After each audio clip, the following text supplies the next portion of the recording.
conocer a nuestro invitado del día de hoy. Nuestra charlita, nuestra entrevista va a ser con David Bassano, él es profe, ¿sí? por la Universidad de Buenos Aires. Va a estar hablando con nosotros. Lo vamos a sumar a la conversación. David, ya te tenemos en línea. ¿Qué tal? ¿Cómo te va? ¿Qué tal, Pablo? ¿Cómo estás? ¿Me escuchás bien? Te escucho perfecto. ¿Cómo andas? Bárbaro. Todo bien. Bueno, Pablo, antes que nada, primero agradecerte por el espacio que me estás dando, obviamente, para poder hacer esta charla, esta exposición. También felicitarte por el libro. La verdad que es un logro enorme, hay que felicitarte. Y Gracias. bueno, también decir que me quedaba pensando un montón de ejes que tocó Celeste, cuántas cosas importantísimas que me venían haciendo replantear varias de las exposiciones, de los puntos que quería exponer el día de hoy, ¿no? sobre el antiguo Egipto. Bien. Y sobre todo hay algunos ejes que mencionaron y que tienen que ver un poco con esto que yo te venía hablando el otro día de un congreso en el que participé, que justamente el Ujú. eje estaba en empezar a construir nuevas narrativas sobre la historia, ¿no? Y acá cuando hablamos de Egipto, Mesopotamia, es impensable o inseparable pensar disciplinas como historia y arqueología.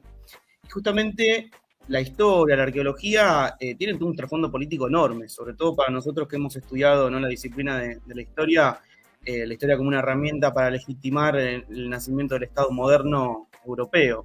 Y ahí me quedaba sonando mucho este concepto que ustedes traían, y sobre todo Celeste, de, bueno, estas miradas eurocéntricas, o como en el congreso en el que participé, occidentalocentradas, ¿no? Ujú. Y sobre todo si pensamos que una de las primeras historias de Egipto que se hacen por fuera del ámbito egipcio, sacando la historia de Egipto que hace Manetón, es justamente Heródoto, ¿no? Ujú. O Claro. en su segundo libro de los 9 libros de la historia. Ahora, un Heródoto que justamente es un foráneo, ¿no? Un occidental, un griego, justamente. Y las percepciones, ¿no? Y ya como las narrativas se van haciendo desde el ojo de Occidente, y Occidente codificando toda una cultura y sus simbolismos, sus formas de pensar, de ver, todo su esquema conceptual y mental, o la cosmovisión, por así decirlo, donde ello queda como un otro. Creo Claro. que, y retomando también esto que vos decías de Howard Carter, o sea, hay un montón de ejes que estoy tratando de ordenar y condensar para Hay un no... montón, hay un montón. Mira, si te parece, la sumamos a Cele también, Dale, a dale, dale. al panel. Ahí está, a ver cómo nos acomodamos. A ver, a ver. Vamos a ver. Vamos a jugar al juego de las caras, vamos a jugar. A ver, ahí. Ahí, ahí, ahí. Pero no se puede, no se puede.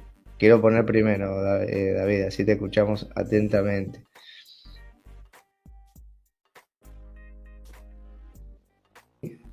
Bueno, no se puede. Bueno.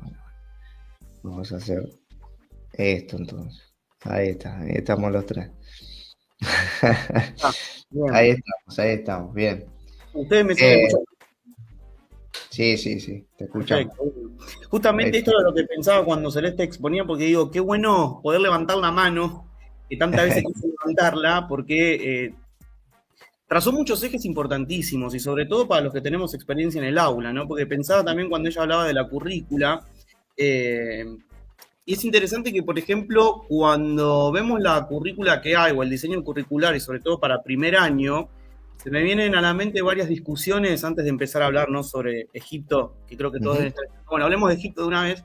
Hay varias formas de hablar de Egipto, ¿no? Y eso ujú. también tiene que ver con la egiptomanía que quizás despierta a Egipto por sí solo. Yo me acuerdo que vos hablabas de profesores de la UBA, yo me acuerdo de Violeta siempre me decía, Egipto vende por sí solo, vos pones la palabra Egipto y ya vende, no importa Claro. lo que sea, porque despierta esto, ¿no?, la egiptomanía. Pero volviendo un poquito a lo del diseño curricular, es interesante que el diseño curricular también tiene una mirada eurocéntrica o occidentalocentrada, porque no aparece en ninguna parte Egipto o Mesopotamia. Sin embargo, en los diseños curriculares de los profes, yo incluido, lo damos, ¿no? Y es Claro. interesante tener un criterio de por qué lo damos si la currícula no lo pide, no aparece. Claro. Puede ser que aparezca de alguna forma un poco solapada o demás, pero justamente también venía a colación de esto de, bueno, el objeto, ¿no? Y lo importante que es hacer un recorte y también poder transmitir con claridad por qué se ve lo que se ve, ¿no?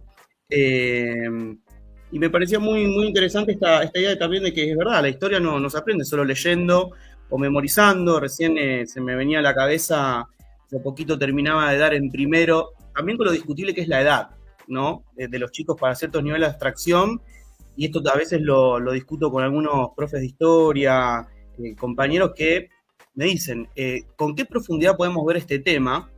De ahí está un poco también el deseo, ¿no? del docente que está enfrente, del profesional, de el lujo de detalle que querés dar también para ciertos niveles de abstracción acorde a ciertos rangos etarios, ¿no? Con lo que implica cada rango etario en la vida de los chicos. Y creo que es muy, muy interesante y muy importante el tema del objeto. Y mezclar, hacer proyectos interdisciplinares o incluso uno mismo, convocar a otras disciplinas. Hace poquito yo terminaba de dar historia de Grecia y yo digo, bueno, ya estamos hacia final de año, los chicos están cansados, acá viene el calor, nadie tiene ganas de estar encerrado en el aula, escuchando al profe Bassano, y dije, bueno, a ver, ¿cómo sumerjo a los chicos, esto es lo que yo digo mucho, cómo sumerjo a los chicos en la mirada, la vivencia de los griegos, más allá de un manual, más allá de una peli y demás? Y justamente les propuse armar oplones, ¿viste? Para mezclando arte, mezclando, bueno, las dificultades, bueno, ¿qué dificultades tenía? ¿Cómo se pensaba armar un oplón? Armar la formación del muro plita, el concepto de valentía, coraje, el compañero de armas que tenés al lado. Y creo que esas son experiencias significativas e inmersivas, ¿no? Donde podemos sumergirnos de lleno en la idiosincrasia de lo que era un soldado, lo que implicaba. Pues los chicos me decían, profe, eran de cartón con todo lo que es plasticola, diario, pintado. Me decía, profe, pesa un montón. Y los chicos se mandaban a hacerlo tamaño real encima.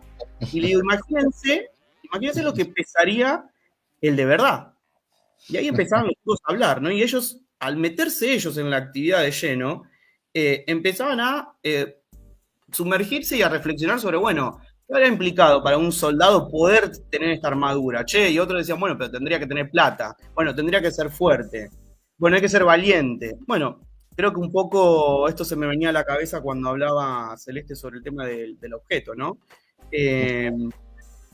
Bueno, y acá para empezar un poquito sobre historia de Egipto, vos traías la efeméride esta de Howard Carter con Tutankamón, que es interesantísimo. Justo ayer estaba pensando que se cumplieron 102 años de que Carter entra a lo que efectivamente era la cámara funeraria, ¿no? Donde estaba el sarcófago. Me reía con algunas cosas del tema de la supuesta maldición, porque fíjate que es una maldición que se toma tiempo para hacer efecto, sí. ¿no? Es como el FMI, ¿viste? Va en cuotas. Es la maldición, claro, en cuotas, va llegando de a poco. Exactamente. Generación en generación. Vos sabés que hace poquito estaba leyendo justamente el diario de Howard Carter, cuando vos me proponías este tema de, bueno, Tutankamón. Es interesante que leyéndolo a él le preocupaban dos cosas una vez que se realiza este hallazgo. Uno era cuidar el tema de que no saquearan la tumba, porque obviamente que cuando en el Valle de los Reyes circula que se encontró una tumba intacta, echa la ley, echa la trampa, estaban todos ahí queriendo ver qué podían garroñar, y Howard Carter llega a armar hasta 5 equipos de vigilancia. Y lo otro muy destacable de Howard Carter, si bien obviamente no va a abandonar estas miradas, si se quieren, eurocéntricas o occidentalocentradas, es el tema de preservar los objetos, ¿sí? Este rigor, si se quiere, arqueológico, en el cuidado y demás, me parecía como muy, muy destacable de él, y se me venía también a la cabeza que uno siempre, bueno, piensa en toda la egiptomanía que despierta el descubrimiento de la tumba de Tutankamón, que tenemos que pensar en 1922, Europa viene reconstruyéndose después de lo que fue la Primera Guerra Mundial. Hay todo un giro también en los historiadores de empezar a ver hacia estas civilizaciones de Oriente y del pasado, en un contexto en el que los europeos están bastante, y las producciones incluso historiográficas, pesimistas respecto de su rol, ¿no? Que han perdido este eje de ser civilización, teniendo en cuenta que venían de 4 años de masacrarse, ¿no? Una anécdota, un dato de color que a mí siempre me causó gracia es que el que financiaba, bueno, a Howard Carter, que era este Lord Carnarvon, se tomó 10 años de inversión, y yo siempre me pregunté, bueno, ¿cómo hizo para recuperar parte de esa inversión? Y vos sabés que me resultaba muy, muy gracioso que cuando terminan de descubrir la tumba, que lo hacen justamente en noviembre, recién, bueno, en febrero es que empiezan a acceder al interior y demás, Carnarvon establece con el diario este británico The Times que solo ese diario iba a ser el que iba a poder fotografiar y acceder a las primicias de la tumba, lo cual a Howard Carter le ayudó un montón porque Howard Carter se vivía enojando con los periodistas que querían sacarle foto a todo, porque la tumba de Tutankamón es muy chiquita. Yo que tuve la suerte de ir allá en el 2016, muy chiquita, los objetos que hay adentro, que había adentro eran enormes, y de hecho lo que tenía que hacer Howard era, por un pasillo muy angosto por el cual se accede a la tumba, bueno, sacarlos con mucho cuidado, él decía que se tomaba hasta semanas para poder mover siquiera una rueda de carro, era cuidarlo mucho de la fotografía del exterior, y era tal la egiptomanía que se había despertado que me causaba mucha gracia también que Howard Carter había contado cuántas veces habían fotografiado una venda que pensaban que era venda de momia y en realidad era una venda que Howard había usado para poder sacar un objeto. Pero bueno, ahí está un poquito cómo Carnarvon logró recuperar parte de la inversión, ¿no? Y cómo desde ese entonces en adelante la egiptomanía volvió ahí a flor de piel. También pensaba un poquito esto del tema de los museos, ¿no? Y la descolonización. Justamente Dardo Rocha, esas dos momias que son muy interesantes, de hecho, poder tenerlas, también es fruto de una compra que hace Dardo Rocha. Porque ahí No sabía eso. Claro, que eso también nos va mostrando un poquito este tema de, bueno, el saqueo, el interés por lo exótico, y acá quería mencionarlo esto porque vos hablabas de lo importante y lo interesante de tener un eje, un criterio para hacer historia comparativa, y justamente Dardo Rocha tenía la teoría de que había existido contactos antiguos entre Egipto y América, y él trae esas momias un poquito como para querer demostrar eso, en comparación quizás al trabajo que hizo Rosenbasser rescatando el templo de Ashka, creo que era que se llamaba, para proteger las inundaciones. Pero fíjense cómo entonces siempre tenemos esta historia de Egipto a través de la mirada de Occidente, ¿no? Y un abandono quizás de poder acceder a la historia de Egipto mirada por los propios nativos, sacando un poquito el foco de nosotros seres occidentales y lo otro como, bueno, justamente el otro, la otredad, ¿no? O Egipto como algo exótico, no solo Egipto, todo Oriente, lo mismo China, Japón, que de hecho están muy desdibujados o borrados de la currícula que, como digo, ¿no? Tiene todo que ver con una cuestión política en el diseño curricular. Bueno, dicho esto, no sé, Celeste, si vos querés devolverme algún comentario ya para arrancar, Pablo, con la parte de medicina y magia. Dale. No, primero agradecer el dato de Dardo, que no lo conocía.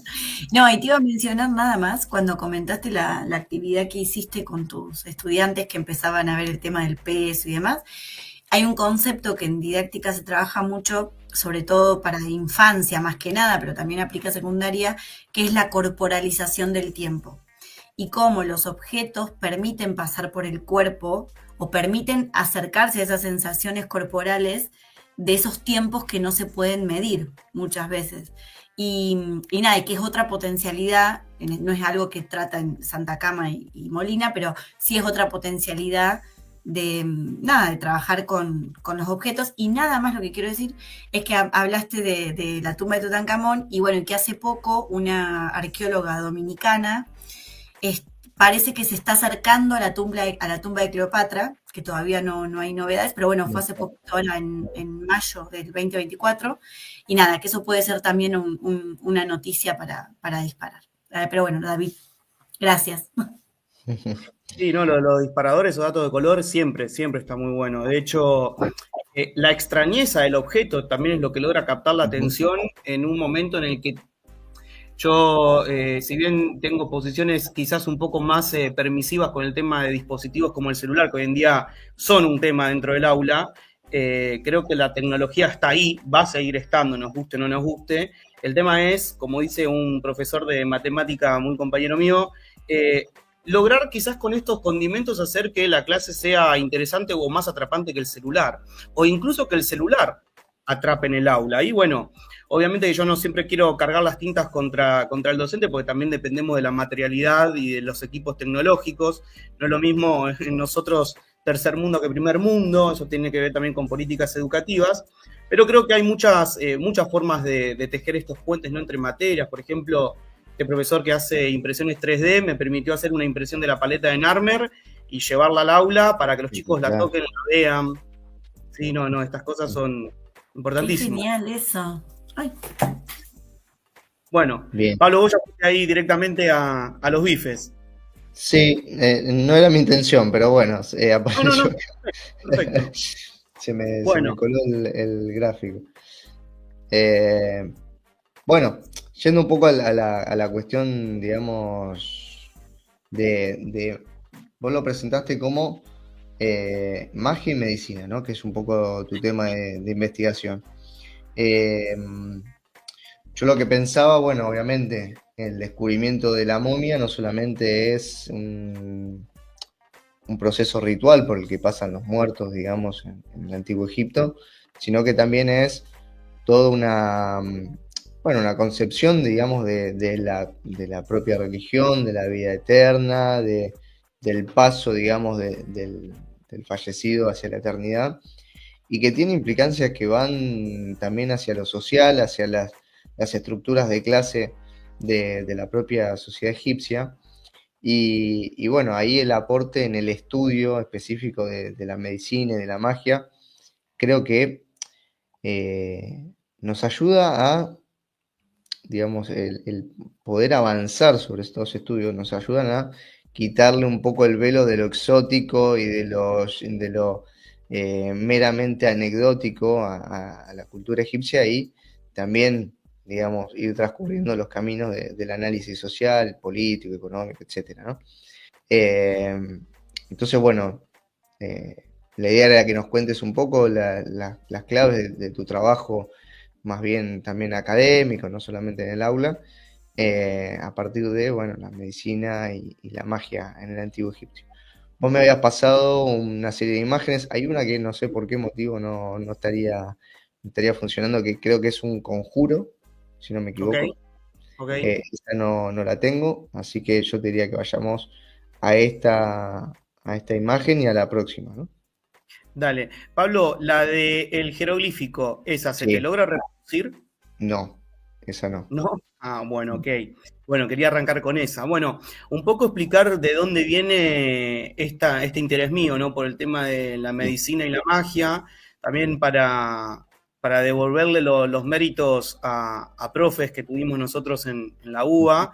Esto nace, si bien mi interés por Egipto ya era desde muy chiquito, que quizás era más la egiptomanía, y después gracias a la facu y a determinadas materias se fue haciendo más un estudio un poco más serio, si se quiere. Nace una vez en una clase de ciencia y técnica con el profesor Ona, que siempre me pareció una materia muy interesante, una materia dada por un físico, un biólogo, y no me acuerdo el otro profesor que había, que creo que era de filosofía, ¿no? Y nosotros para historia era como un popurrí de enfoques y métodos de estudio como muy nuevos. Y nunca me olvido que habíamos visto justamente la clasificación y la historia de la medicina, y bueno, y el rótulo de, bueno, la medicina egipcia como algo subdesarrollado, una mezcla entre técnica, empirismo e irracionalidad. Y ahí el corte estaba hecho como, bueno, cuando llegan los griegos, acá ya tenemos otra cosa, empieza el uso de la razón. Eso a mí siempre me llamó la atención, me terminó de dar un camino para lo que eran los estudios del Antiguo Egipto, que obviamente uno lo puede estudiar desde una multiplicidad de aristas, ¿no? Uh-huh. Y ahí fue que comencé a hacer muchas lecturas de diferentes autores que están vinculados al estudio de la medicina en las sociedades pasadas. Y lo que me solía pasar una vez que ya uno va avanzando en las lecturas es que vivía viendo estas repeticiones en las narrativas de, bueno, lo racional y lo irracional, la magia como algo que hay que excluir, de una práctica médica. ¿Por qué? Porque nosotros, y sobre todo estos autores, las narrativas que trazan es desde la mirada de la medicina moderna, hija de la revolución industrial, de la era nuclear, ¿no? de la razón, como aparecen en estos estudios. Y toda esta medicina de los pueblos pretéritos, bueno, como algo también, ¿no? Exótico, que se analiza desde, bueno, a ver, en esto acertaron, en esto no. Y no se la analiza desde la propia cosmovisión de la sociedad que se está analizando, ¿no? Entonces, un poquito acá retomando esta mirada y este último trabajo que te decía que presenté en ese congreso, es salir a discutir un poco estas miradas eurocentradas o occidental-localizadas. Porque es interesante que cuando estudiamos una civilización que no comparte nuestros códigos simbólicos, donde incluso hasta el propio sistema de escritura es diferente, la religión, el espacio geográfico también se vuelve distinto, es interesante poder tratar de interpretarlo bajo sus propios códigos en la medida en que lo logremos, porque obviamente también tenemos la barrera idiomática de un montón de terminología médica que hasta el día de hoy permanece sin poder ser traducida o adaptada, si se quiere, al estudio más médico moderno, ¿no? Y ahí en la diapositiva, ahora a mí se me ve todo en blanco, no sé si estaba la... Sí, es que mirá lo que conseguí, ahí voy a proyectar el jeroglífico. Buenísimo. Lo conseguí. No tenés huellas de la historia. Ahí lo traigo. Voy a traer el jeroglífico, ¿sí? Okay. Ahí lo traemos. Tic, acá está. Ahí va. Bien. Bueno, ¿por qué me parecía importante arrancar con este jeroglífico? Porque es el jeroglífico que justamente a mí me llamó la atención para arrancar con todo lo que fueron mis lecturas vinculadas a medicina y magia. Okay. Básicamente, el vocablo que tenemos acá se pronuncia Sunu, que significa doctor, ¿sí? para nuestro lenguaje moderno, e incluso también es una interpretación, ¿cómo llama esto? Ahora se me fue la palabra, aceptable para lo que es la medicina en el Antiguo Egipto. Y en torno a este jeroglífico, a este vocablo, es que hay un montón de debates en el mundo de la interpretación de la medicina en el Antiguo Egipto, porque el primer pictograma que tenemos arriba, ven que parece una flecha, abajo hay como una vasija, y hay un determinativo semántico que es esta personita sentada, que es un hombre sentado, ¿no?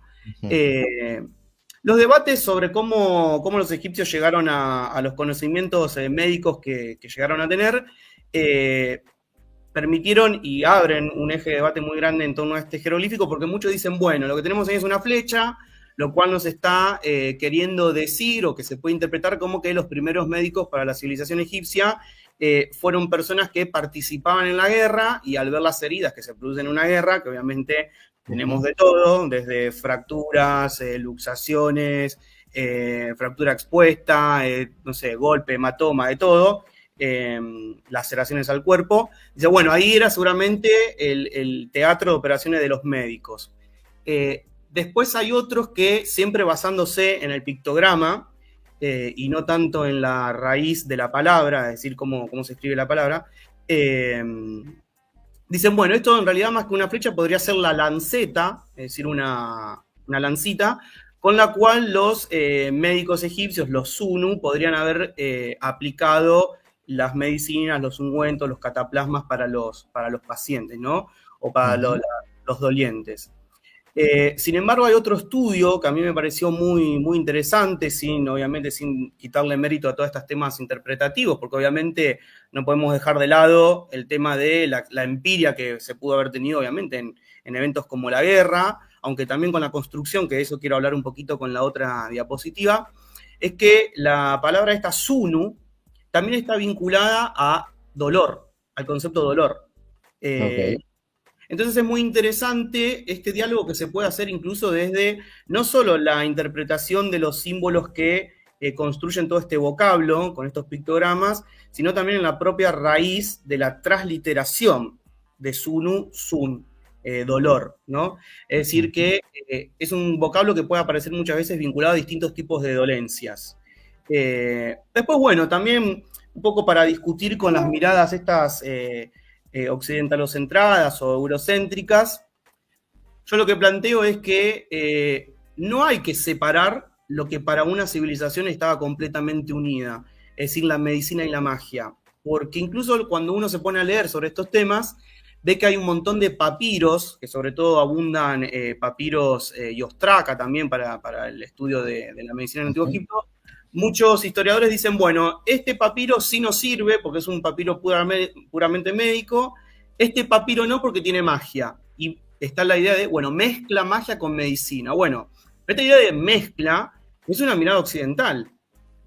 No es la mirada que tenían los egipcios. Es decir, para los egipcios no era disociable o separable una práctica u otra práctica. Y esto, de hecho, se puede entender mucho con el personal, si se quiere, que intervenía a la hora de curar o prevenir una enfermedad o una dolencia en el cuerpo. Por ejemplo, muchas veces se dice, bueno, teníamos Sunu, teníamos Wab, sacerdotes Wab, que son los sacerdotes puros, o también tenían magos, que también es una traducción que es polémica. Hay otros que dicen que más que mago es protector, con todo lo que implicaba la idea de protección en el Antiguo Egipto. Dicen, bueno, estas son las tres categorías, ¿no? Vos podías recurrir al médico puramente estricto, que la historiografía más occidental o centrada dice Sunu, o podías recurrir a los otros, ¿no? Ibas como de lo más científico a lo más irracional, según estas miradas. Y en realidad, los tres podían ser lo mismo. Entonces, eso también es lo que a mí me llama a querer discutir estas interpretaciones. Ahora, si querés, vamos a la otra diapositiva, la más colorida. Bien. Ahí vamos entonces. ¿Qué te iba a decir? Sí. Sí, aquí también tenemos, digamos, siempre el problema de esa traba, digamos, si se quiere, de la interpretación, ¿no? O sea, hay cierto límite en la investigación que bueno, digamos, también es parte, digamos, del oficio, me parece.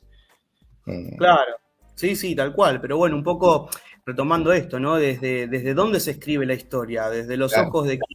Entendiendo que también la hora de escribir la historia es una narrativa de poder, que vos justamente mencionabas el tema del poder, ¿no? Y son discursos que obviamente instalan ideas, ¿no? Bueno, estas sociedades pretéritas como avance, si se quiere, hacia lo que hoy somos, ¿no? El mundo occidental civilizado. Y es una forma de entender la historia como un proceso teleológico. Bueno, esto tenía que decantar sí o sí en esto. Y tenemos una mirada entonces lineal y evolutiva, que también es algo a discutir. Bueno, acá esto... Pienso que hay un límite, perdón, no digo que hay un límite medio raro, como también hablamos antes de los conceptos, entre tratar de interpretar para entenderlo y para explicarlo a nuestros alumnos y decir, bueno, es similar a o esta traducción, pero que de alguna manera terminás, caes en esa mirada occidental o eurocentrista de decir, bueno, de tener como punto de referencia lo nuestro cuando en realidad no es una cultura en sí misma y ahí es como una línea media difusa entre el traducir para entender y el traducir por traducir, digo, es ahí una cuestión media difícil. Sí, tal cual. Bueno, por eso yo también cuando te escuchaba que hablabas de este tema de, bueno, no es lo mismo rey que faraón, o no es lo mismo decir imperio o Tahuantinsuyo, que es algo con lo que yo también insisto, ¿no? Usemos el propio vocabulario de estas sociedades sin necesidad de hacer una completa adaptación a lo nuestro, sino a partir de ese mismo concepto explicar cómo funcionaba. Y obviamente sí está esta cuestión quizás que uno automáticamente ya cae en entablar quizás la analogía. Bueno, esto es análogo a esto, con miles de años de historia pasados de por medio. Lo mismo cuando decimos, no sé, aztecas, y aztecas es un concepto también eurocéntrico impuesto a un pueblo mucho más diverso, si se quiere. Bueno, acá en esta imagen, Pablo, yo te la había propuesto para analizar el día de hoy, porque, como yo te decía, siempre trato, y acá dialogando un poco también con lo que son las clases, cuando vemos Egipto llevar distintas fuentes, y sobre todo que el objeto se mantenga extraño a la mirada, pero que nos permita sumergirnos de lleno. Acá tenemos lo que es esto proviene de la tumba tebana 217, que es la tumba de un escultor, se llamaba Ipuy. Ipuy trabajó para Ramsés II como escultor, que es una profesión que también heredó de su padre, y que estaba a cargo de varios trabajadores de lo que era el poblado de los trabajadores de Deir el Medina. Así que es lo que podría conocerse, bueno, como una villa de trabajadores, no cualquier trabajador, sino que eran trabajadores altamente calificados, con lo cual también podemos empezar a discutir la idea de la esclavitud en el mundo antiguo, una idea que también hasta Heródoto impone, y la mirada de los autores, incluso hasta romanos, imponen sobre el antiguo Egipto. Y acá lo que me parecía interesante es ver cómo quedaron representaciones de el accionar médico, curativo, en lo que son las, ¿cómo se llama? Las representaciones artísticas, si se quiere, para nosotros, por eso también me pareció muy, muy interesante lo que decían al principio de la exposición cuando hablaban, bueno, para nosotros es arte, pero para ellos no era un objeto que tenía que estar en un museo recortado de su contexto para ser contemplado, sino que cumplía una función, tenía un sentido en un contexto X distinto a nosotros en la mirada en un museo, que eso también me pareció muy interesante. Acá lo que tenemos son distintos trabajadores construyendo el catafalco, lo que a futuro va a ser la tumba para Ipuy. Si nos fijamos en el registro superior derecho, acá los quiero invitar a ustedes. Díganme, ¿qué ven en el registro superior? ¿Qué está pasando? Fíjense lo interesante de los... A ver. Y tenemos un hombre que está acostado, ¿no? Ahí que lo están... Parecía que lo están asistiendo, ¿no? Arriba a la derecha. Bien, vamos con ese. Ahí lo que tenemos es que resulta muy interesante, ¿no? Obviamente que cuando se enseña Egipto, lo primero que los chicos se le viene a la cabeza es momia y pirámides, muy seguramente, ¿no? Y obviamente la idea de un pueblo constructor. Y a veces hay algunas preguntas que se me vienen de por qué construir tan grande, ¿no? O por qué construir estas cosas. Y justamente yo siempre trato de exponer esta imagen. A mí me parece muy interesante el tema de los trabajos pesados que implicaron la construcción de las pirámides, los templos, a esa escala monumental, que también tiene su correlato en las civilizaciones mesoamericanas y andinas, implicaron muy seguramente, y como acá lo comprueba este detalle de la tumba de Ipuy, implicaron un montón de accidentes y de enfermedades o dolencias. Y ahí justamente lo que tenemos y lo que se interpreta hasta el día de hoy en las líneas historiográficas es que tenemos justamente a un Zunu tratando de... acá tenemos una dolencia de lo que pudo haber sido una fractura o una dislocación del brazo, tratando de volverlo a poner en su lugar. Es decir, yo también lo uso a veces cuando doy la materia de trabajo y ciudadanía, porque son los primeros registros de accidentes laborales, si se quiere, ¿no? Y que ahora quiero hablar un poquito de eso, tratando igual de no comparar con lo que nosotros entendemos por accidente laboral con toda la carga legal que tiene. Después, si nos fijamos en el registro para el lado más izquierdo y al medio, tenemos un escultor que se está como llevando las manos así hacia arriba, hacia la cara. Sí. Y que esa imagen está en diálogo con el obrero que está arriba del catafalco, en la parte superior, en el registro superior. Eso te iba a preguntar, porque hay uno que en la esquina que parece que está como una piqueta, ¿no? Es una piqueta, hablando de concepto. Claro. El que está arriba como con una herramienta. Claro, sí, exactamente, sí, está con una masa, que muchas veces los objetos, las herramientas, que eso es algo interesante sobre el tema de los objetos, las herramientas a ser de bronce o cobre, que eran materiales que a la larga se terminaban deteriorando o que se volvían a fundir, no han quedado muchos, hay, pero no muchos. Acá lo que tenemos también es otro accidente, que por lo visto, para los propios egipcios o para el propio Ipuy, tenía que ver con su vida cotidiana, vuelvo a decir, era un escultor.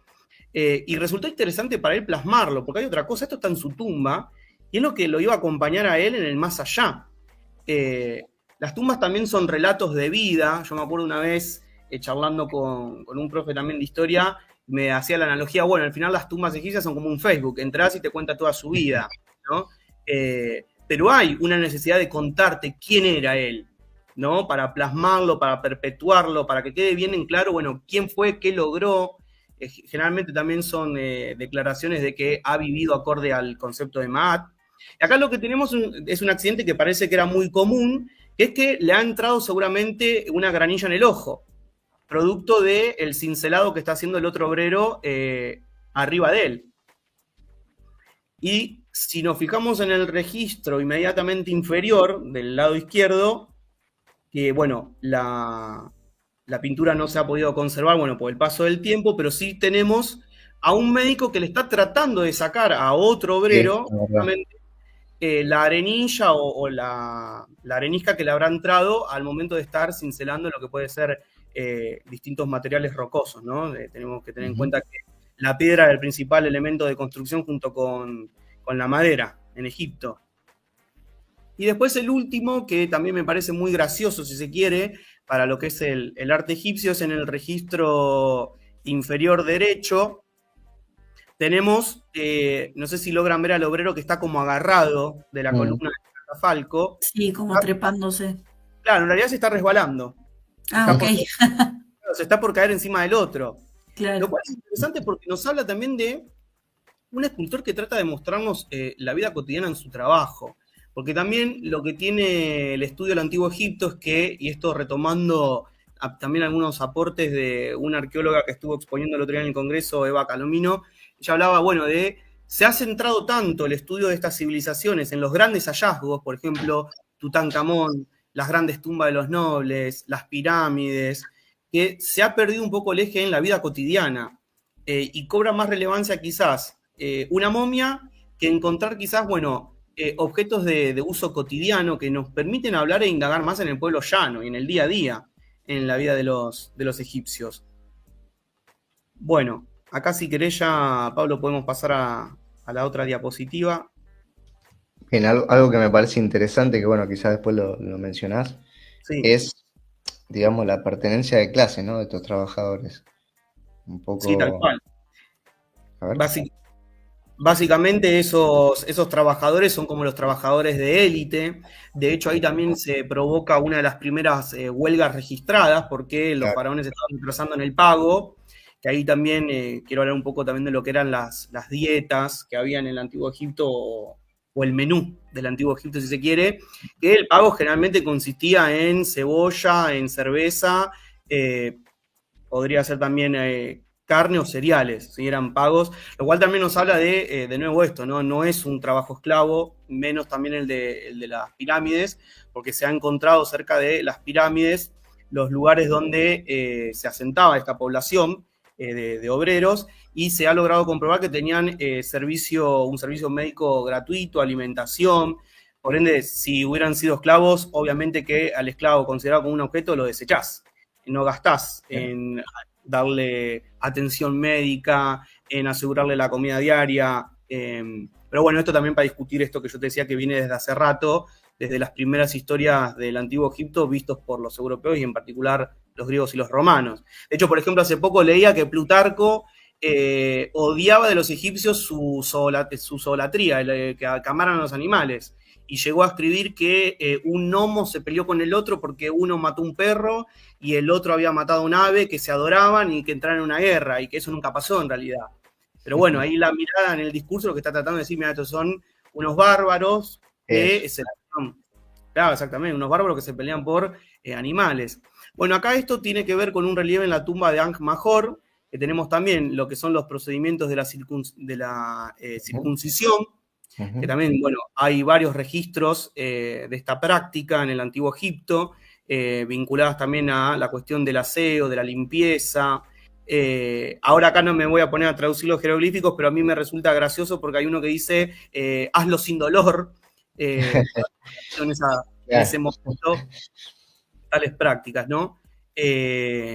Y dialogando un poquito también con este tema de trazar vínculos con varias materias y con las priorizaciones, bueno, que vos arrancaste mencionando, Pablo, es interesante que incluso hay autores, por ejemplo, como Ian Shaw, que te propone incluso que la historia de Egipto no arranca con el primer faraón, con Narmer o Nemes, sino que incluso se puede datar mucho más atrás en el tiempo con el Paleolítico hacia el 500.000 o 700.000 a.C. Claro. Porque entonces, ¿dónde quedan en la historia de Egipto los primeros pobladores de Egipto? De los cuales perviven un montón de tradiciones, eso, bueno, Ian Shaw lo va mostrando a lo largo de varios capítulos con distintos especialistas, pero es interesante que hasta en las periodizaciones, si se quiere, hay una mirada que te condiciona al estudio de una civilización. Después también muchas veces cuando uno se pone a estudiar sobre medicina en el Antiguo Egipto, ves que los consideran, bueno, como irracionales o bárbaros porque usaban magia, por ejemplo, para las curaciones. Y uno tiene que entender que para los egipcios, por ejemplo, el concepto del cuerpo, para ellos el cuerpo era un diálogo con el entorno natural en el que vivían, es decir, con todo el cosmos egipcio. Hay una autora que me pareció también muy, muy interesante su estudio, que hablaba, bueno, sobre la importancia de las palabras y lo que las palabras significaban para ellos mismos, entendiendo que el sistema de escritura, la palabra, los conceptos, tejen un montón de esquemas conceptuales. Nosotros mismos, a través de las palabras, tenemos un montón de esquemas conceptuales que nos permiten explicar la experiencia cotidiana de vivir. Es interesante que los egipcios, por ejemplo, para explicar el funcionamiento de su cuerpo, trazaban comparaciones con lo que era la agricultura. Ustedes hablaban de la importancia del Nilo. Bueno, Heródoto ya decía, ¿no?, que Egipto era un regalo o un don del Nilo. Sin ese río, quizás la historia hubiera sido otra, ¿no? Y la fuerte dependencia que había de las crecidas a tiempo de este río, porque marcaban, obviamente, morir de hambre o poder sobrevivir un día más. Y así como la circulación de las aguas es importante para ellos y marca justamente esta divisoria entre vida o muerte, para ellos el interior del cuerpo tenía un correlato con eso. El tema de la circulación de fluido, como lo era el Nilo, asociado a la vida, para ellos el cuerpo funcionaba igual. Ellos entendían que dentro del cuerpo había un montón de metu, que metu se traduce como canales, y que estos canales funcionaban como funcionaba el Nilo. Mientras que en estos canales internos al cuerpo todo circule, y para ellos circulaba en el interior del cuerpo, estos canales, circulaba saliva, lágrimas, semen, las heces. Mientras la circulación estuviera permitida dentro del cuerpo, el cuerpo se entendía como sano. Porque también es verdad, es difícil también poder explicar estos conceptos, a veces sin trazar analogías con el presente para hacerlo entendible, y podemos pecar de ciertos conceptos que se distorsionan, ¿no? Por eso trato también de traer las traducciones o las transliteraciones que usaban ellos mismos. Y ellos entendían que cualquier obstrucción a estos canales, a estos metu, generaba un desequilibrio. Y pensemos en el concepto de Ma'at. Ma'at como el equilibrio, la justicia, la armonía, tenía su correlato en el interior del cuerpo. Cualquier desequilibrio, cualquier interrupción de la libre circulación o cualquier agente anómalo que no permitiera esta libre circulación era entendida también como una interrupción de la Ma'at al interior del cuerpo. Y acá es donde tenemos, por ejemplo, a varios historiadores que dicen, sobre todo son médicos, a la hora de escribir sobre la historia de la medicina, dicen, bueno, esto ya nos muestra el poco entendimiento de los egipcios sobre el funcionamiento interno del cuerpo. Y en realidad también eso es una mirada eurocentrada y occidentalolocalizada, porque es la forma en la que ellos codificaban el mundo en el que viven con la propia experiencia corporal, ¿no? La corporalidad era importantísima, ni hablar de cuando trazan similitudes o explicación del cuerpo con ámbitos como la metalurgia, el crecimiento del grano. Y para ir cerrando un poquito esta parte de medicina, también trato de discutir a varios historiadores que dicen, bueno, los egipcios llegaron a tener un desarrollo muy importante de los conceptos médicos y clínicos para aquellos casos en los que la enfermedad o la agente que provocaba el dolor era evidente. Por ejemplo, hay un papiro que es el papiro de Edwin Smith, que todos los historiadores de la medicina del mundo antiguo te lo admiran y te dicen, esto sí es un papiro médico porque no tiene magia, y dicen, bueno, no tiene magia porque para los egipcios estaba claro. Es un papiro que tiene como 48 casos, si no me equivoco, y todos son sobre traumatismos. Fracturas, quebradura, luxación, golpes, que están muy vinculados con la construcción, parece, de la época de las pirámides. Y te dicen, bueno, acá es lógico que no aparezca magia, ¿por qué? Porque los tipos veían qué es lo que les pasaba, se golpeaban, se fracturaban. Y dice, en cambio, cuando hay algo adentro del cuerpo que ellos no logran explicar, magia. Y en realidad, el encantamiento que yo quería mostrar el día de hoy, hablaba sobre la picadura de los escorpiones. Hace poco leía a un historiador que se llama Marc Collier, que él dice, bueno, se pone a analizar el tema de las picaduras de escorpiones. Este tema de, bueno, los animales recién hablaban del gato y demás, bueno, los escorpiones también tenían su importancia para los egipcios, y él empieza a analizar los motivos de ausencia laboral en esta localidad de Deir el Medina, y encuentra que un motivo de ausentismo eran las picaduras de escorpiones. Y él dice, bueno, ve que entre muchos de los conceptos que había para poder faltar y justificar el día de ausencia, que los escribas registraban de por qué faltaban, encuentra este tema de la picadura de escorpión, encuentra que dura la ausencia, está justificada, duraba un día, y volvían a trabajar. Y se pone a analizar los tratamientos que recibían estos trabajadores cuando eran picados por un escorpión. La causa es evidente, te picó un escorpión. Y tuviste suerte de que te picó uno que no te mata. Eso también es interesante decirlo, si no, no estaría el registro, ¿no? Después del tratamiento. Y este autor encuentra que en el tratamiento de una causa evidente, te picó un escorpión y te inyectó veneno, los egipcios recurrían igual a la magia. Entonces, se puede discutir bastante esta idea de, bueno, cuando la causa era evidente no hay magia, y cuando no era evidente hay magia. Y acá tenemos una causa evidente, común, conocida por los egipcios, donde tienen un tratamiento que a mirada de varios historiadores de la medicina es racional, porque le aplicaban ungüentos y demás, pero a la vez con el factor que ellos consideran irracional, magia. Porque se convocaba a un sacerdote lector o a un sacerdote doctor, o en los términos que ellos usaban, un wab, un sunu, o un sa, o ambos, que podían cumplir todas las funciones, en la que hay todo un ritual de encantamiento donde ellos entienden que cualquier cosa ajena al cuerpo que se meta a los metu va a generar un bloqueo, va a generar un dolor, y es necesario, obviamente, la intervención de la esfera divina para poder curarse. Porque también, si era una causa común que los picaran los escorpiones y que la dolencia durara 1 o 2 días y volvías al trabajo, y en el saber, en el Vox Populi, sabían que te va a pasar nada, ellos recurrían igual a la magia y al tratamiento local, con ungüento, con cataplasma, en donde se convocaba, por ejemplo, a exorcizar o sacar ese agente de dolor que había entrado al cuerpo, al metu, y que bloqueaba la libre circulación. Entonces, un poco ahí traer el trabajo de Collier me parece importantísimo para discutir esta idea de, bueno, la magia aparece cuando no se sabe qué pasó, y el tratamiento racional es cuando sí se sabe. Y en realidad Perdón, David, una pregunta desde mi ignorancia total del periodo, Sí. En profundidad, ¿no? Todos esos actos mágicos o religiosos, digamos, ¿hay fuentes que los describen, digamos, el momento a momento? ¿Sí? ¿Hay fuentes que explican lo que se hacía tal cual?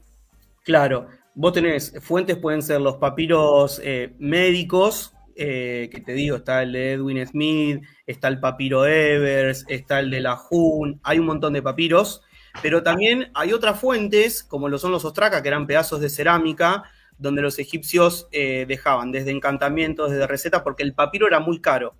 Y lo que más sobraba en Egipto eran estas losas cerámicas para poder practicar, escribir, y ahí quedan. Después también, bueno, los restos, en cuanto a la ritual, bueno, es siempre la fuente escrita. En cuanto a la práctica o conocer, por ejemplo, qué enfermedades, qué parásitos, qué virus existieron, tenemos todos los estudios de la medicina moderna que tienen que ver con el estudio de restos tisulares con las momias, bueno, después los huesos, ¿no? Que hoy en día, con todas ¿cómo se llama esto? Las herramientas que tiene la medicina nuclear, la medicina computarizada y demás, se pueden averiguar. Esto también es lo que abunda. Cuando vos te pones a leer sobre medicina en el Antiguo Egipto, hay toda una parte en la que vas a leer, muy seguramente el 70% de la obra, investigaciones, bueno, sobre qué virus tenían, qué dolencia tuvo, si existía o no la lepra en el Antiguo Egipto en base a tal análisis inmunológico. Y los problemas, en realidad, eso no es lo que yo discuto. Los problemas están cuando se interpreta, donde aparece la narrativa, porque obviamente no vamos a discutir un resultado de un análisis hecho con medicina, si se quiere, nuclear o con ADN, porque obviamente el dato está ahí. El tema es, bueno, ¿qué hacemos con todos estos datos cuando empezamos a construir una narrativa sobre el Antiguo Egipto? Hay un autor que yo discutía, que es un autor español, son dos autores españoles, Cuenca Estrella y Raquel Barba, que en un momento tienen un pasaje que dice, bueno, no nos olvidemos, porque te viene contando todo lo que hacían los egipcios para curarse, reconociéndoles como un gran desarrollo para la época, con lo que implica la palabra, bueno, desarrollo. Y dice, bueno, no nos olvidemos de esto. Como que estás leyendo y dice, bueno, pero pará, no te creas este cuento, porque ojo, porque los egipcios mezclaban magia y medicina, y termina sacando una conclusión que a mí me parecía hiper polémica en esta construcción narrativa, de estos procesos que se entienden como teleológicamente, que dice, bueno, al final entonces, en conclusión o pasando limpio, la medicina egipcia estaba en un medio paso entre la empiria y después, ahora ya se me olvidó la palabra, pero era, bueno, lo irracional y lo mágico. Entonces, bueno, eso es una construcción desde el hoy, no desde la propia medicina egipcia, porque de nuevo voy a lo mismo. Me parece que como historiadores y un poco también decolonizando los discursos en la narrativa de la historia, hay que volver, y utilizando quizás un poco la terminología clínica o médica, hay que volver a suturar lo que ciertas narrativas han querido separar lacerando, ¿no? Bueno, eso es un poquito la parte de medicina y magia, ¿no? Pero sí, hay un montón, hay encantamientos en papiros, sobre todo en ostraca, ahí sí tenés las prácticas. Y te digo, van desde el antiguo Egipto, del Imperio Antiguo, hasta el Imperio Nuevo, y yo generalmente hago un corte con la época tolemaica, porque cuando llegan los Ptolomeos, y en realidad ya cuando llega Alejandro, empieza a haber toda una simbiosis y un cambio en la interpretación, si bien obviamente van a pervivir los encantamientos, porque va a haber un montón de encantamientos que perviven, sí va a empezar a haber toda una influencia de la medicina hipocrática, ya occidental y griega, sobre la medicina egipcia, ¿sí? Tampoco es que va a morir de un día a otro, pero se va a empezar a imponer estas nuevas prácticas, después ya va a estar Galeno y demás. Y David, yo te quería preguntar, ¿qué lugar ocupan estos médicos o estos hechiceros, ¿no? Estos curanderos en la escala social? Porque me imagino que en esa época el saber también es poder, ¿no? Sí, exactamente. Importantísima esa frase, porque hay que entender que también, si estamos hablando de estas prácticas médicas donde los egipcios están muy apegados también a lo que es el papiro, a las prescripciones ya pretéritas, porque hay un respeto sobre, bueno, los saberes y las sapiencias de los antepasados, hay que saber leer, hay que saber escribir. Y tenemos que tener en cuenta que hay una sociedad donde gran parte de la población no maneja la escritura. De hecho, todo lo que tiene que ver con lo que uno puede analizar sobre los jeroglíficos, sobre todo en los monumentos y demás, ese es el lenguaje escrito de las élites. Y el gran acompañamiento con imágenes tiene que ver también con una posibilidad de que el egipcio de a pie, de llano, ¿no? El egipcio común y corriente, si se quiere, el de la clase social baja, pueda entender medianamente de qué trata, porque no todos sabían leer y escribir, y eso es importantísimo. Lo cual también nos está marcando un vínculo entre las clases bajas y las clases altas, porque, por ejemplo, el Wab, que es el sacerdote puro, estaba muy vinculado al culto de la diosa leona Sekhmet, y a la vez estos sacerdotes no solo oficiaban como sacerdotes del culto de la leona, de esta diosa leona, sino que también, por ejemplo, eran los encargados de, que acá hay algunos que hablan de veterinaria en el Antiguo Egipto, eran los encargados de cuidar el ganado, de dar recomendaciones sobre el cuidado del ganado, bueno, con lo importante que también era el ganado para esta sociedad, no solo la agricultura, sobre todo el cuidado de los toros en el culto a Apis, y son sacerdotes a los cuales se podía acceder. Y obviamente, para poder hacer desde el ritual más pequeño al que implica un mayor desarrollo de la performance, de todo el paso a paso, necesitas a alguien que sepa leer, porque todo el saber está siempre en la escritura, ¿no? Sobre todo a la hora de tener que respetar los paso a paso. Como también podía estar el protector o el mago de la localidad más cercana. Ahí los egipcios tenían, que lo que yo digo, tenían un abanico de estrategias curativas y preventivas enormes para poder no solo curar una dolencia, sino también prevenirlas, porque ahí aparece todo el tema de lo que serían los amuletos, ¿no? Para tratar de evitar los malos deseos, porque incluso hasta para los egipcios, que alguien te deseara el mal implicaba que algo te podía pasar. Otra pregunta, perdón. Perdón, Pablo, si ya la última. Eh, se explica, viste que a veces, porque todo ese saber, esto que es, entendiendo que no se sabía leer y escribir, no era algo común, ¿hay referencia de dónde viene, si eran los dioses los que enviaban ese conocimiento, o de dónde ellos toman eso, esa sabiduría? Claro, bueno, obviamente que cuando hablamos de los dioses hay que entender que hay todo un discurso de poder, ¿no? Que va a tratar de darle más legitimidad a aquel que tiene el uso de la palabra. Ahí la divinidad principal en cuanto a la escritura es Tot. Ahora un poquito con lo que yo arranqué al principio. ¿De dónde pueden venir todos los saberes de estos egipcios vinculados a las prácticas preventivas y curativas? Y pudo haber venido de la experiencia de la guerra, pudo haber venido también de las analogías que solían trazar entre los órganos de los animales y los órganos de los humanos, porque también hay mucho debate sobre, pero si los egipcios momificaban y abrían los cuerpos y veían los órganos, algo que después va a estar prohibido durante mucho tiempo por los cristianos, ¿cómo no entendían el funcionamiento del cuerpo? Bueno, hay muchos debates. Hay algunos que dicen que sí, que gracias a la técnica de la momificación pudieron entender la disposición de ciertos órganos. Hay otros que dicen que no, que nada tenía que ver el embalsamador con la práctica médica, porque de hecho hay historiadores que plantean, bueno, no estaban muy bien vistos, no eran muy aceptados estos embalsamadores en el común de la gente, por los olores, por lo que implicaba trabajar con los cuerpos que se van descomponiendo, ¿no? Y obviamente su principal objetivo era frenar ese avance. Vuelvo a decirte, obviamente que si el saber venía de la fuente escrita, y hay que saber leer y escribir, y tenés que tener acceso también al papiro, que eran muy caros. Por eso digo, antes de escribir en un papiro, los egipcios practicaban estos tablas de cerámica o estos fragmentos de cerámica o incluso en fragmentos de piedra caliza. Después, bueno, también hay discusiones sobre si existieron escuelas médicas o no.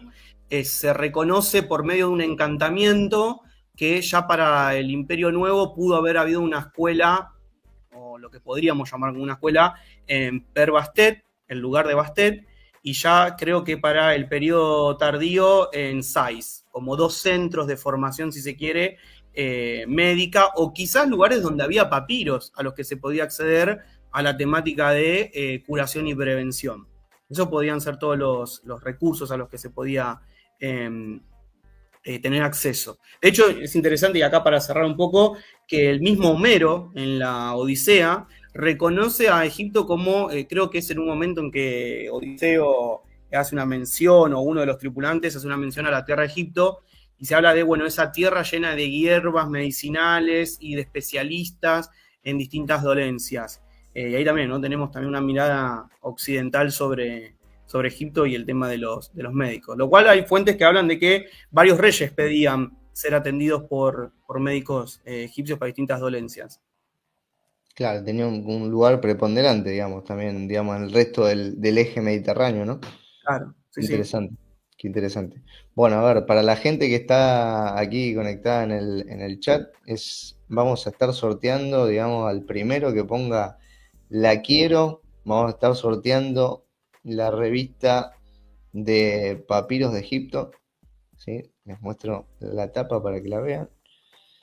El primero que escriba en el chat que la quiere, ahí está, ya ahí tenemos una ganadora. Ana Paula, nos vamos a poner en contacto contigo y vamos a hacerte llegar la revista vía mail, ¿sí? Es una revista PDF, así que quien quiera conocerla, Ana Paula ya es tuya, así que bueno, quien la quiera tener también la puede ir a buscar a nuestra web, ¿sí?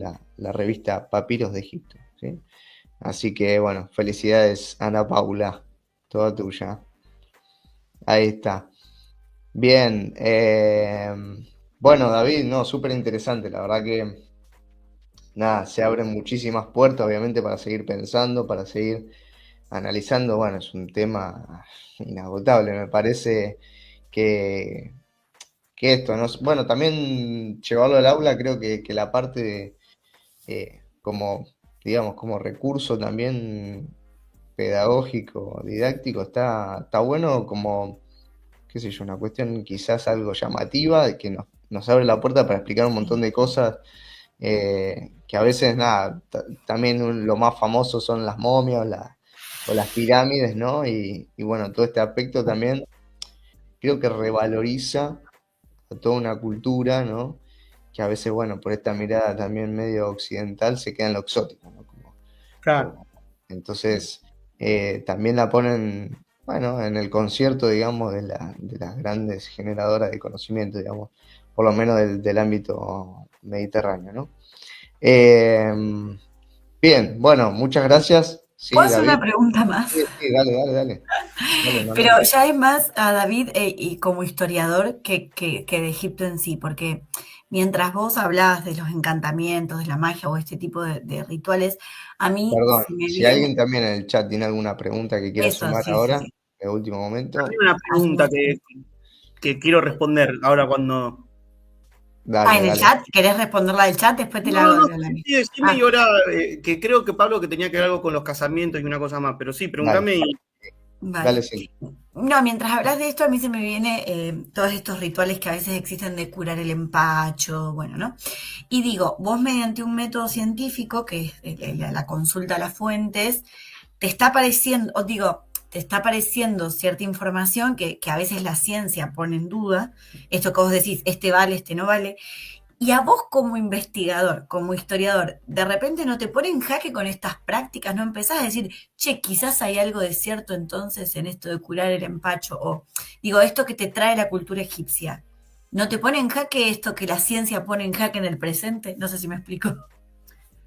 Claro, a ver, yo cuando, a veces algunas de las cosas que pienso, quizás más en la meditación de uno mismo cuando está escribiendo es, Occidente tiene discursos en los cuales se olvida que hay prácticas que hasta el día de hoy perviven. Así como el egipcio podía tener un abanico enorme de herramientas para prevenir una dolencia o para curarla, hoy en día hasta tenés médicos que te dicen, trato igual de no ceder ante esas comparaciones, porque obviamente tenemos miles de años de historia de por medio, pero creo que lo que sigue en común son las preocupaciones del humano. Me acuerdo cuando en Historia Moderna veíamos con Fabián el tema de una de las principales cosas que le preocupaba al hombre es, bueno, ¿qué le va a pasar cuando se muere? Y que le vaya bien el amor, y tenemos un montón de encantamientos vinculados a eso. Bueno, la salud también es una preocupación que ha tenido el humano desde la noche de la historia hasta mañana mismo. Y tenés el mismo médico que te dice cuando tenés, no sé, la famosa culebrilla, bueno, mira, anda a curarte con un curandero con tinta china. A como tenés las expresiones que a mí a veces me hacen reír, bueno, te operó un cirujano un tumor en el cerebro y bueno, gracias a Dios viví. ¿Y el cirujano dónde quedó? Hay un montón de cuestiones, ¿no? Que tienen que ver con la forma en la que el humano codifica sus preocupaciones y el abanico de posibles respuestas a esas preocupaciones que le da su forma de codificar la experiencia corporal del día a día, en base a todo un discurso, obviamente, de poder construido, a todo un abanico de entendimiento del universo. Porque, a ver, el egipcio no va a codificar que hay una dolencia por una bacteria cuando no existe la concepción de bacteria o cuando para ellos no hay, no está concebida. Ahora, para nosotros lo primero que decimos es, bueno, tengo esto, bueno, me medico porque conozco el universo de medicamentos, porque conozco que puede ser que me está pasando esto, lo otro. Accedo a un abanico de posibles respuestas a una preocupación mía en base a un universo de posibilidades bajo mis códigos culturales. Bueno, los egipcios hicieron lo mismo. No sé si eso responde un poco. Sí, sí, Bien, sí, acá gracias. está la pregunta sobre los matrimonios, ¿no? Dice, ¿es cierto que el incesto era la norma del matrimonio entre los faraones? Bueno, sí, eso también, hay una mirada también que tiene que ver con el exotismo, porque, a ver, Egipto cuando ya podríamos hablar desde la ocupación quizás árabe, pero después también en el contacto o en este recontacto con Europa, esta idea de, bueno, el incesto, que también tiene que ver con el mito osiríaco de Osiris y su hermana Isis. En realidad muchas veces llega a pasar que el incesto no es tal así, ojo, sí, hubo práctica incestuosa en el Antiguo Egipto, si la hubo, estuvo reservada a la realeza, es cierto, pero muchas veces podía pasar que el grado de consanguinidad no fuera directo, porque muchas veces el faraón tenía un universo de concubinas bastante enorme y muchas veces podía pasar que, vuelvo a repetir, compartiendo quizás padre, fueran medios hermanos o hermanos lejanos, en este sentido. Sí, de haber hubo, pero vuelvo a repetirlo, no era algo que el pueblo llano hiciera, era algo reservado a la corte y no siempre pasaba, porque a veces te puede pasar que se te muere el heredero al trono y la élite necesita rápidamente tener a un pretendiente que sea factible, que pueda obviamente resolver el problema de lo que es la herencia y no traer problemas obviamente a la idea de Maat, ¿no? Que es, bueno, que rija Maat, y el principal guardián de Maat es un mago, y acá hay que recordar que el faraón es el primer mago de todos los magos en Egipto. Y acá ahora se me acaba de acordar que hay un faraón, Ramsés III, al que justamente por un problema con una de sus concubinas, la concubina manda a hacer bueno, lo asesinan, lo degollan, y justamente uno de los involucrados en este asesinato de Ramsés III era un sacerdote Wab de Sekhmet. ¿Y por qué los egipcios fueron a recurrir a un sacerdote Wab de Sekhmet si ya tenían toda una conjura armada? Porque no hay que olvidarse que el faraón era el primer mago de todos, es el que tenía a Maat a su favor, y para combatir a un gran mago se necesita de otro mago. Y bueno, justamente después sale a la luz toda esta, ¿cómo se llama? Se me fue la palabra ahora, tantos vocablos que traje, esta conjura, ahí está esta conjura del harem.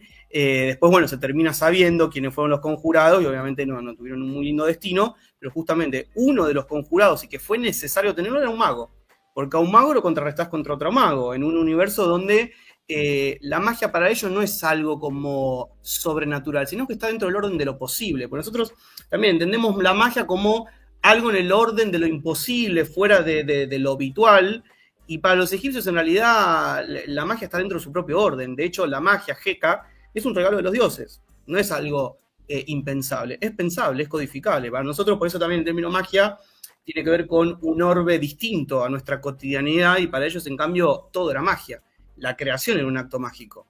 Es un poco la respuesta al tema del incesto. Y creo que alguien había preguntado algo de, no sé si del matrimonio, que a mí lo que me parecía interesante también en el Antiguo Egipto era que en el matrimonio había una relación bastante pareja entre hombre y mujer. Por ejemplo, el tema de separarse, bastaba que una de las dos partes lo dijera y se tenían que mandar a mudar, a arreglar, bueno, quién se queda en la casa, quién se va. Es decir, la idea del divorcio bastaba que fuera unilateral y los egipcios lo tendrían a resolver. De hecho, muchos encantamientos mágicos tienen que ver con esto, con tratar de recuperar el amor perdido, de que tal persona no me deje de amar. Mucha preocupación también por el tema del cuerpo. Hay todo un estudio sobre el tema del envejecimiento y sobre todo el tema de las canas, por ejemplo. Y esta obsesión por retrasar, si se quiere, o embellecer las marcas del paso del tiempo en el cuerpo. En una sociedad hiper preocupada por la preservación del cuerpo, lo tenemos con lo que es la momificación. Bueno, no te vamos a pedir las fuentes ahí, porque si no vamos a avivar a muchos. El truco de las canas y de recuperar amores, ¿no? No, bueno, lo vamos a dejarlo en el Antiguo Egipto. Problemas preocupaciones humanas que trascienden el tiempo. Trascienden a la historia. Bueno, nada, David, muchísimas gracias, ¿sí?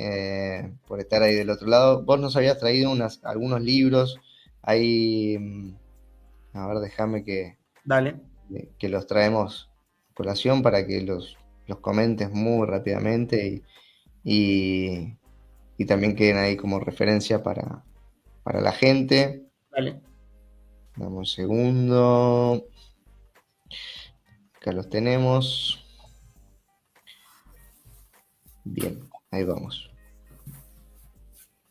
Nos habías traído dos libros, ¿sí? Uno que has mencionado recién, ¿sí? Que es de medicina ay, perdón. Ahí está. Sí, la medicina en el Antiguo Egipto. Sí, que es de Cuenca y Barba. Sí, que me parece, a ver, cuando uno también quiere abordar el estudio de la medicina en el Antiguo Egipto, se puede topar con la barrera idiomática, porque gran parte de las producciones historiográficas están obviamente eurocentradas. Gran parte de los estudios sobre la medicina en el Antiguo Egipto están en alemán, en francés o en inglés. Y esta obra a mí me pareció interesante porque habla de toda una historiografía, si se quiere, o de un aporte a la historiografía en el ámbito hispanohablante. Me parece una obra que es muy interesante. El otro día yo cuando exponía le decía, bueno, a Rodrigo, profesor y investigador de la UBA, que a pesar de criticarlo yo lo sigo queriendo, lo tengo ahí en mi estante preferido arriba de todo con todos los otros libros de medicina. Es un libro que está muy bien, una obra en realidad que está muy bien organizada, arranca haciendo un análisis justamente del entorno geográfico para poder entender después las dolencias, las enfermedades, la forma también de quizás entender a esta civilización y lo que padecieron a nivel corporal y salud. Después tiene todo un apartado, para mí en realidad el capítulo 2 o 3 son los que tienen estas narrativas que uno puede cuestionar, y después tenemos todo unos últimos apartados, ahora no me acuerdo si eran 7 u 8 capítulos, que tienen que ver con los aportes de la paleomedicina y la paleopatología al entendimiento de un montón de fuentes egipcias. Por ejemplo, a la hora de discutir, ustedes hablaron, y vos, Pablo, arrancaste con Tutankamón y Akenatón, y justamente Tutankamón como un faraón transicional entre todo lo que fue la revolución amarniana hacia encaminar de nuevo todo hacia el clero de Amón. Hay toda una discusión sobre si el arte amarniano es natural o es simbólico, y si Akenatón sufría deformidades o no. Tiene todo un apartado que reconstruye de dónde vienen todas estas cuestiones. Tiene también interesantes aportes sobre el tema del enanismo o la acondroplasia en el Antiguo Egipto, que también me resulta muy, muy nutritivo, muy interesante. Bueno, los debates sobre si existió lepra o no en el Antiguo Egipto, las fuentes, bueno, esta, por ejemplo, la fuente que ilustra la portada, discute el tema de la poliomielitis, que se ve un poco ahí en la pierna delgada de este personaje, que ahora se me olvidó el nombre, tendría que haber repasado esa portada. Bueno, bien, vamos con el segundo libro, que es Historia del Antiguo Egipto, bueno, de Ian Shaw. ¿Qué puedo decir yo de una obra hecha por Ian Shaw? Es excelente, excelente. Cada capítulo está trabajado, elaborado por un distinto especialista en el ámbito de la egiptología. Y para no robar más tiempo, es una excelente obra para tener una mirada desde el Paleolítico y los primeros pobladores hasta las últimas etapas de lo que fue la historia de Egipto ya con la ocupación romana. Tiene unas cronologías también hipernutritivas, muy, muy renovadas a la hora de armar cronologías, porque también es todo un tema, las cronologías o las formas en las que nos enseñan las etapas de la historia del Antiguo Egipto. Esta idea de, bueno, reino antiguo, periodo intermedio, reino medio, periodo intermedio. ¿A qué llamamos periodo intermedio? ¿Por qué lo llamamos así? Bueno, por toda una mirada política de que cuando no hay una autoridad centralizada, como acostumbra Occidente, bueno, lo llamamos periodo intermedio. Y cuando hay una autoridad centralizada, bueno, tiene un nombre de reino. Me parece una obra excelente, desde todos los ámbitos. Bien, bien, perfecto. Bueno, ahí están dadas las recomendaciones. Bueno, nuevamente agradecerles por ser parte del espacio, por haberse tomado el tiempo, ¿no? de preparar como lo han preparado los temas. Me parece que bueno, se lo han tomado con mucha seriedad, así que bueno, y también ha sido muy interesante para la gente. Bueno, ahí fui repasando recién un poco algunos mensajes, ¿no? Mensajes de saludos, y bueno, valorando mucho la charla. Así que bueno, muchas gracias David, muchas gracias Cele por la columna también, y por dejar ahí algunas ideas para llevar al aula. Así que bueno, vamos a despedir a nuestros invitados del día de hoy, y vamos a hacer un poco el cierre de este programa del día de hoy. Adiós. Nos vemos. Adiós. Chao, Pablo, muchas gracias. Chao. Bien, vamos con el cierre de este episodio. Sí, algunas ideas finales, digamos, como para ir concluyendo el programa, ¿no? Un poco esto de pensar la antigüedad, ¿no?